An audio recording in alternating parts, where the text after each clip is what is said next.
ကိုးကွယ်ခြင်းဆိုတာဘုရားနဲ့ဆိုင်တဲ့အလုပ်တစ်ခုဖြစ်ပါတယ်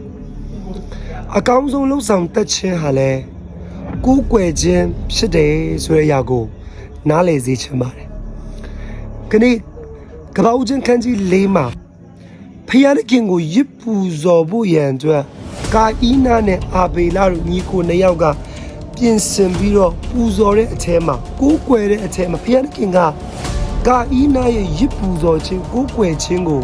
လက်မခံတဲ့အရာနဲ့ပတ်သက်ပြီးတော့ကျမ်းစာဒီလိုပြောပါတယ်ဒီကောင်းမွန်စွာပြုလေအခွင့်မရသလိုကောင်းမွန်စွာမပြုလေပြစ်ချီသောရစ်ကောင်သည်တကားနာမှာဝက်လျက်ရှိသူသည်တင်းအလိုတို့လိုက်၍တင်းဒီသူ့ကိုအုပ်ဆိုးရ၏ဟုကာအီနာကိုမိန့်တော်မူ၏ဒီကာအီနာရဲ့ရစ်ပူဇော်ခြင်းကိုးကွယ်ခြင်းကိုဖျားသခင်ကကောင်းမွန်စွာ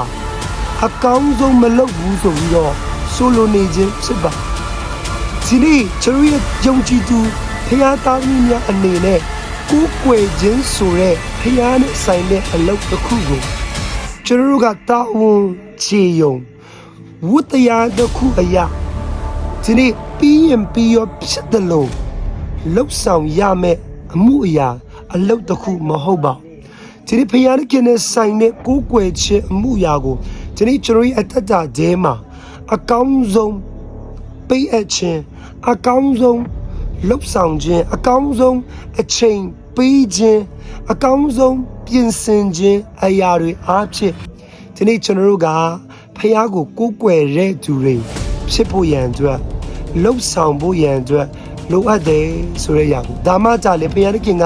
ကျွန်တော်ကိုးကွယ်ခြင်းကိုလက်ခံပြီးတော့အဲ့ဒီအလယ်မှာသူကိုယ်တိုင်ဆင်းကြွပြီးနေရာယူလက်ကောင်းကြီးပေးမှာဖြစ်တဲ့ဆိုတဲ့အရာကိုဒီနှုတ်ကပတ်တော်ပြခွာပေးခြင်းနဲ့ဒီလိုပြောလို့ကောင်းကြီးရဖို့ရန်အတွက်ကိုးကွယ်တာမဟုတ်ပါဒီနေ့ကိုးကွယ်တော့သူတွေကိုကောင်းကြီးပေးဖို့ရန်အတွက်အစဉ်သင့်ရှိတော့ဖျားဖြစ်တယ်ဆိုတဲ့အရာကိုလည်းထပ်လောင်းပြီးတော့ခွာပေးခြင်းနဲ့ May God bless you all